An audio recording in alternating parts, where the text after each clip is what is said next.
I have received a few messages from people that they're trying to sign on in the next minute or so. So welcome to Tuesdays at 2. This is our weekly Green Hall meeting where we introduce a fun, hot topic that affects North Florida that the Green Chamber thinks is topic worthy, either having to do with being green, sustainable, or resilient.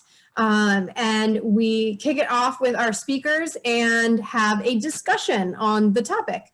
So before I jump in and get started, I just want to let everybody know that that this presentation is being recorded. We might post it at some point in the future.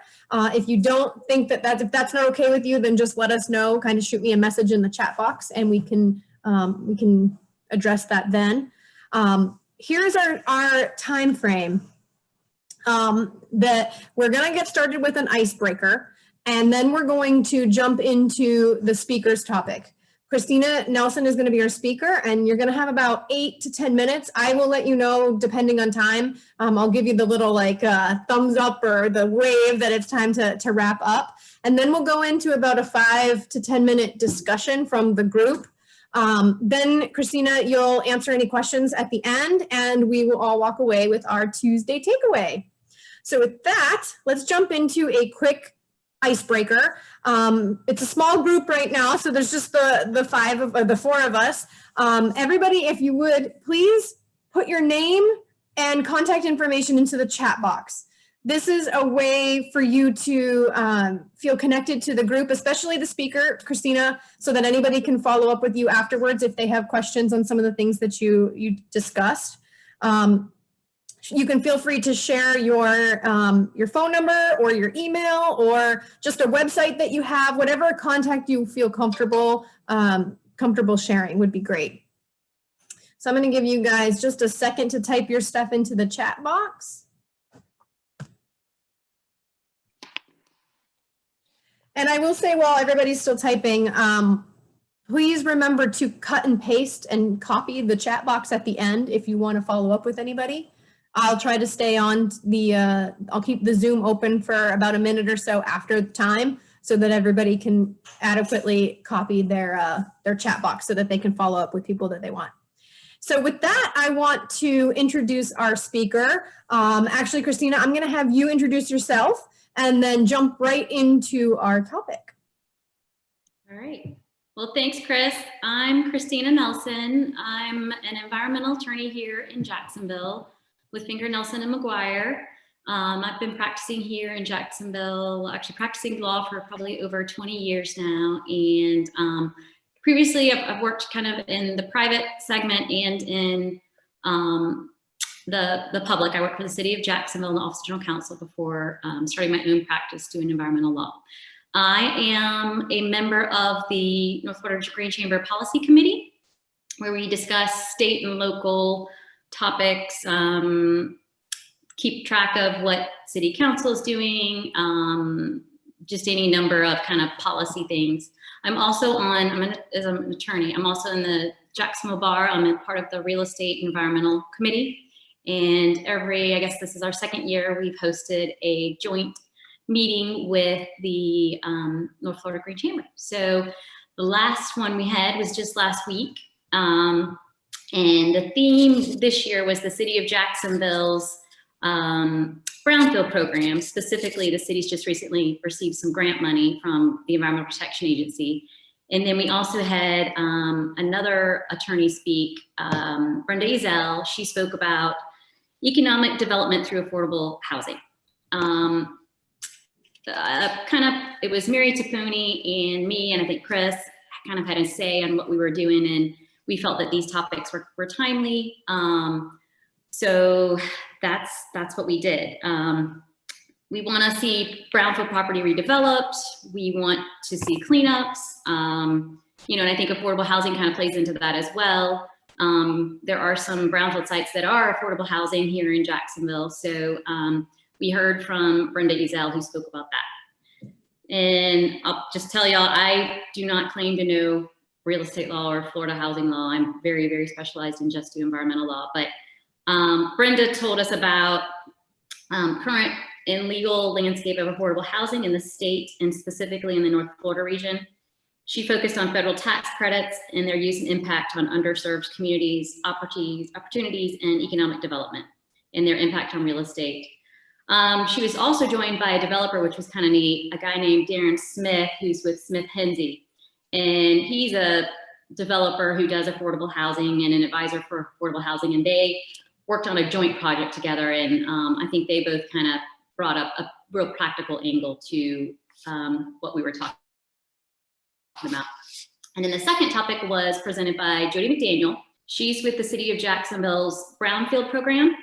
And like I mentioned, the Environmental Protection Agency provides some money to empower states, communities, tribes, and nonprofit organizations to inventory, assess, clean up, and reuse brownfield sites.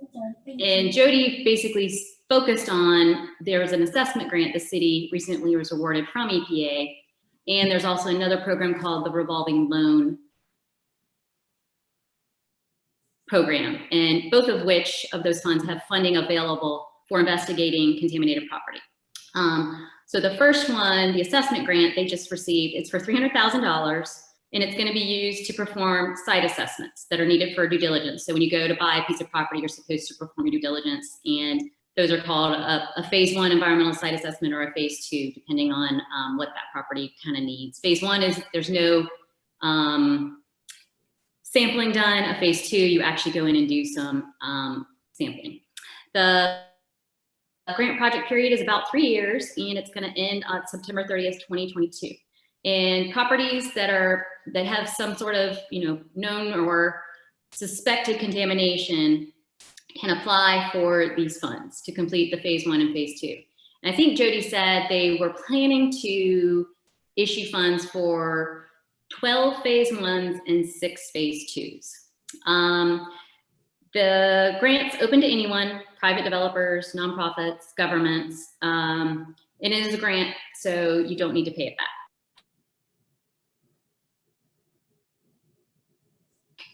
And Chris, if you'll move to that slide, I'll show y'all the area that the grant's sort of focused on. It's the urban core, but it's pretty big. It's that red boundary that you see there. And I think what the city wants to do too is, I'm sure y'all probably have heard about the Emerald Trail. And so most of that red boundary covers what is going to be the Emerald Trail. So hopefully, again, folks will use it to clean up property near Hogan's Creek and McCoy's Creek in kind of that urban core area. The second funding mechanism is the revolving loan program. And that is a loan program, but it's got some pretty generous terms regarding repayment. So that's another avenue that somebody could go through if they have a piece of contaminated property they want to clean up. So, and if anybody knows of a property they would like to try to get this funding, just let me know, or Chris, and we can send you guys over to Jody, because she is definitely the expert for that. And then Paul Tutlow-Weiler was our last speaker, and he's the CEO of North Jacksonville Community Development Corporation, which was founded in 2001 out of concern for community decline and blight.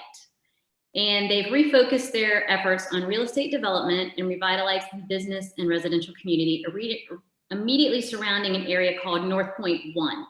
And that's his big project that that NJCDC has done. And they recently renamed it the District of Soul in honor of the community's historic roots. Paul spoke about this project, and he had actually used some of the brownfield funding to clean up the property where this, I guess they're calling it the District of Soul, is now located. I think it had some petroleum contamination and other such issues with the property. So he actually took advantage of these funding sources. So that's really kind of it on my end. I guess, Chris, I'll hand it back over to you. Yep, that's right on time. Perfect. So thank you, Christina. I attended the legislative review and learned a lot. It was very interesting. With that, I'm gonna go, let me see here. I'm gonna go into our discussion. So Christina just introduced to us she kind of summarized the legislative review, and a brief discussion on some brownfields and what they mean. And so for today's discussion, I really want to have Christina read the first question. And these questions are for the audience to have a discussion. Can you see those, Christina? Not yet. I can read it if you can't see it. I don't know where they are. I don't know what I've done. Yeah, if you don't mind reading it. Sure. Yep. So the first discussion question, and so this is open to everybody, and we want to hear your thoughts. Have you or somebody you know ever applied for a city's brownfield grant? I mean, I can go first. Like I said, Paul did, but I also have, let's see, I know of 2, maybe 3 other of my clients that have used the phase 1 funding. The city had this money before. And Strings Brewery, I don't know if y'all heard of that, in Springfield, they used the phase 1 money when he was looking to purchase the property.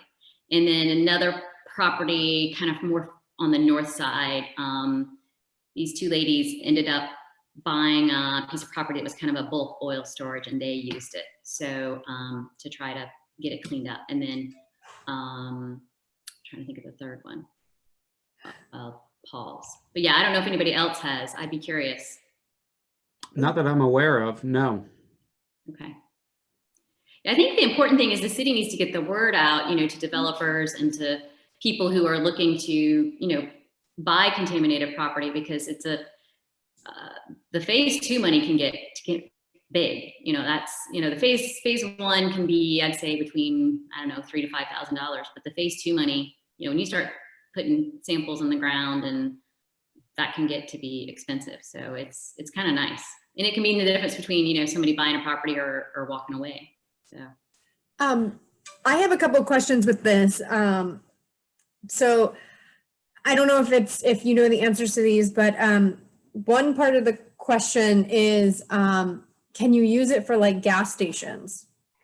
Would that be a contaminated property, or that would fit the description? Yeah. Mm-hmm. Yeah. Okay, so that's really good news. And then I guess the second part is, are you familiar with other cities in the state of Florida and how they're using this, or are they using it the same way? I kind of heard maybe a year or so ago when I started learning about the brownfields, heard that some of the other cities in Florida are using it a little bit better than Jacksonville. But I don't know if that's true or not. So I didn't do any looking into it, just wondering how we're doing. I mean, I think so long as, to me, the city uses all that money on sites that, need it, I think it's a good thing. I'm trying to think who else has received brownfield dollars. I mean, most of them, you have to kind of have a certain area that when you apply, I mean, the fact that the city's gotten 2 of these grants, I think is pretty impressive. There's a lot of paperwork and follow through. But I think they've got, Strings is a pretty successful one. There were a couple others that Jody put in her presentation. That's the other one I worked on. San Marco Crossing, that's over off King Street. So I don't know if y'all know of that development. I think the city's doing a decent job. The hard part is finding people who want to buy a contaminated piece of property. That's the key. Nope, not very many people want to do that. Right. So what types of contamination, you've mentioned petroleum contamination, but what other types of contamination are considered for this grant? Dry cleaning, old dry cleaners, pretty much anything, anything you can, any kind of contamination. I think asbestos is even covered, which I wouldn't typically think of, it's not like something in the ground. Asbestos is going to be, in the ceiling tile or the ground, like in a floor tile, but pretty much anything. So solvents, anything you kind of find over near Talleyrand, all those, creosote, anything. So you apply for the grant, you get it, you are looking to develop a piece of land that's contaminated one way or another. And are there, I suppose, then I heard you mention cleanup. Who do you turn to? I imagine that there's probably a handful of environmental cleaner uppers? Like what kinds of companies are local that do these kinds of, I guess, property scrubbing? So you'd want to call an environmental consultant, and the city's actually hired their own environmental consultant to go do these phase 1s and phase 2. So say you do a phase 1, looks like, okay, yeah, this was an old gas station. All right, well, that means I need to go in and do some more invasive testing. So now I need to go do my phase 2. So the city's consultant will go in and do the phase 2.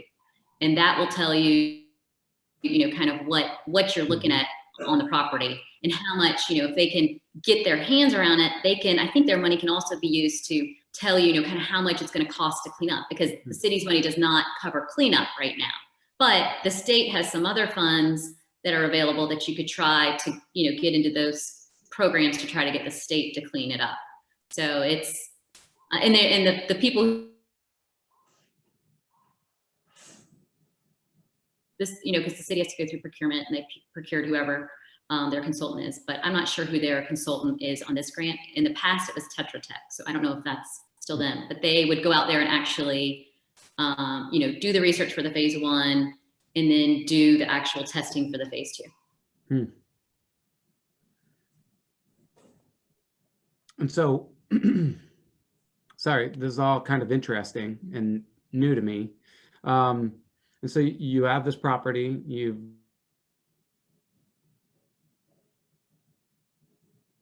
clean up. So the Brownfield grant is some kind of an incentive to start moving in that direction. But one of the reasons why it might not be utilized a lot is because ultimately the cleanup, seems to me, would be something that's rather expensive, and probably just gonna avoid the headache altogether and find yourself a location that might not be. It can be, or maybe it gives you some, assurance that it's okay.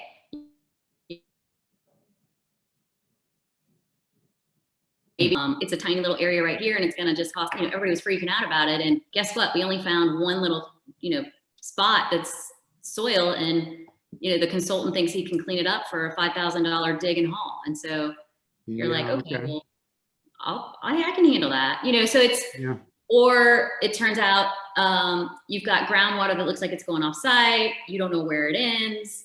Oh my gosh, I'm going to walk from this property. So you're right. It can kind of go either way. But it's so now I see its strength is its information about it. Is information. Yeah. And I think you've got to have that in my line of business, because once you own that property, because it's all kind of pre-purchase, normally you're going to do a phase 1 and phase 2 before you go in and buy it. So this is kind of to encourage those buyers to go in and buy something that maybe they, not otherwise want to purchase. So it's kind of, all right, well, we'll pay for that due diligence for you. And maybe, it turns out it's not so bad, or maybe it is, but we've got another pot over here that we can have you turn to. So yes, you've got to have that information to be able to know what you're buying. Because once did you buy a $5,000 problem, or did you buy a $100,000 problem? What am I buying? What percentage of properties are we talking about that might have any kind of problem like this, like that the worry is even there? In my opinion, we live in a kind of dirty world, but I like being surprised. Yeah. I mean, you're not going to do a phase 1 and a phase 2 on a residential piece of property. Those you typically don't do. But if you're buying a commercial or industrial piece of property, you want to do a phase 1 or phase 2, just to kind of check the box. Yeah. On those types of properties, Christina, could they be resident? Could they be like condos or apartments? Because are those considered residential, or are they considered commercial? Yes, that, like, for instance, the King Street properties, that's a mixed use apartment building, and it's right kind of next to San Marco, right next to railroad tracks. I think it was part of a car dealership, that the property was. Sorry about that. And yes, but I guess more like, suburban type, but it could be in an agricultural area. Golf courses have pesticides, so there's you're going to want to do, your due diligence there. So, you're just going to have to kind of, in some residential properties have, gas tanks, maybe they use it for, I don't know, fueling something. I don't know. Yeah, So when we bought our house, we had lead paint that was identified. And so, Okay. Cleaning up the ground around, we had to remove the top, I don't know, 1.5 feet of soil within 15 feet of our house. And those kinds of things. Yeah. So with that, in the interest of time, we've kind of gone from discussion into questions, which is great. I love the natural organic flow of that. I see, the second question we've discussed a tad bit, some of the ways that it helps. And I think I'll just point out real quick, it helps to take a property and clean it up as opposed to tearing down areas that are trees or wild areas that we could keep wild areas and just clean up an area rather than having it sit there. And I know it's not blight, I can't think of the right word, but rather than having like a dilapidated building or site there, clean it up and make it look nice, like beautification kind of. Since we're running low on time, we've got about 2 or 3 more minutes. Time goes so fast on these. Last discussion question here is, what policies would people like to see the Green Chamber address?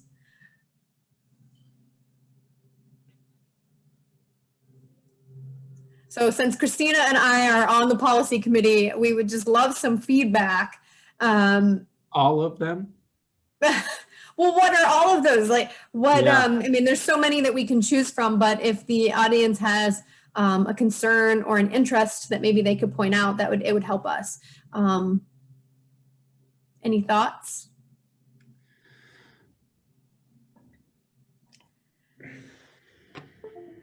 So not my realm.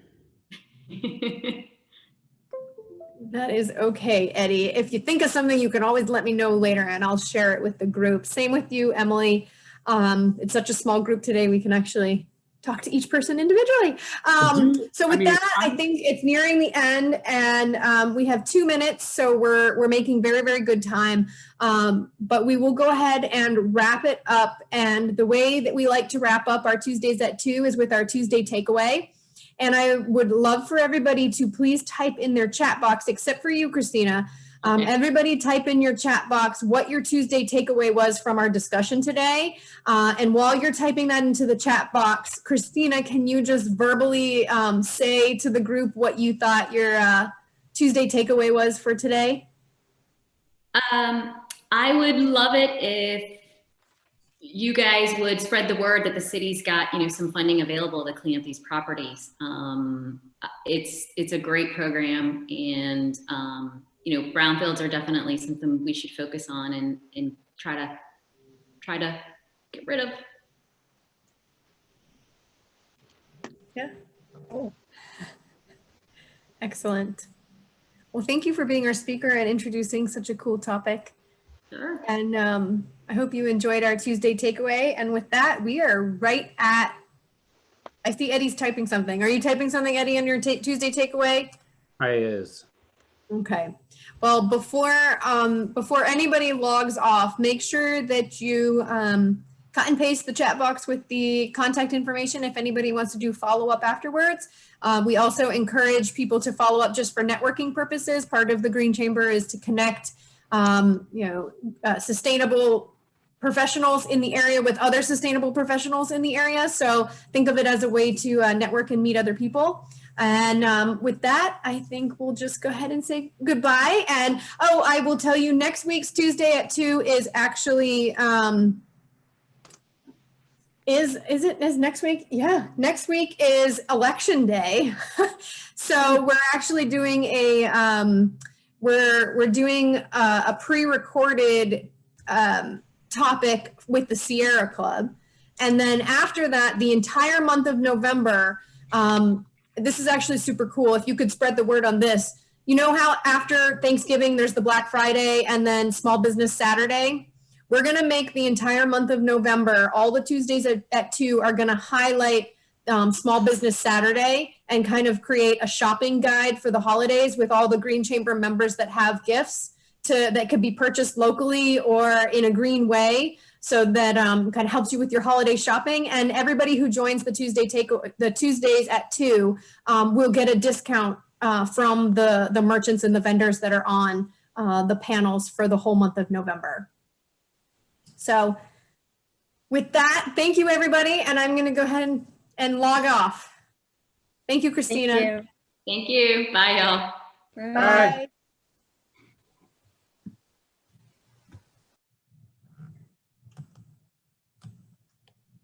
Where's James? James, come here. I was just about to hit end. Where's James? James, come here for once. Somebody's requesting you. Now you're being requested, young one. Hey, James, come here.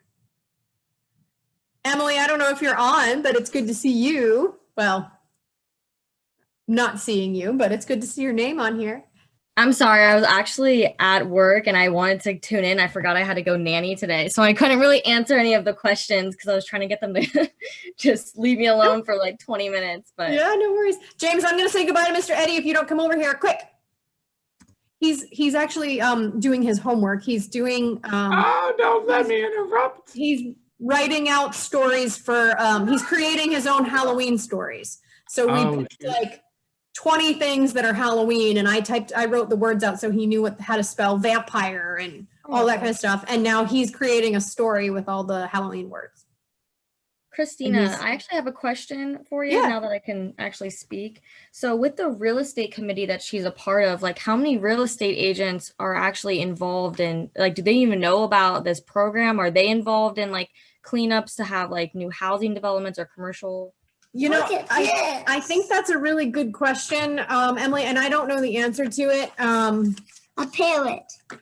That's the camera right there. Yeah, hold it still so that focuses in. Holy cow, look at that wingspan. I love what you did with the feet. The feet are hanging down just like a parrot would. Looking for that branch to land on so that it can grab itself a nut, crack it in its big old beak. Emily, why don't you follow up with Christina? I think she left her email in the chat box. Just cut and paste that. I think she would be a good person to answer that. And I don't think that many real estate agents know about this. I don't think many people know about this at all, which is why we did a legislative review on it. Okay, cool. Yeah, I'll definitely follow up with her because I had no idea about this. Yeah. Do you like this movie? Yes, it's very good, James. All right, well, thank you so much, Christina. I'll try to come to these more often now and not be working during them. That's okay. You know what? Just sign on, and that's what makes it easy. They're super fast and easy, and it's just a nice little quick topic or quick little like bite of cool information. So yeah, and they're open and free to the public, so anybody can come and yeah. So well, awesome. Thank you so much. Have a great rest of your day. Thanks. You too. Bye, guys. Bye.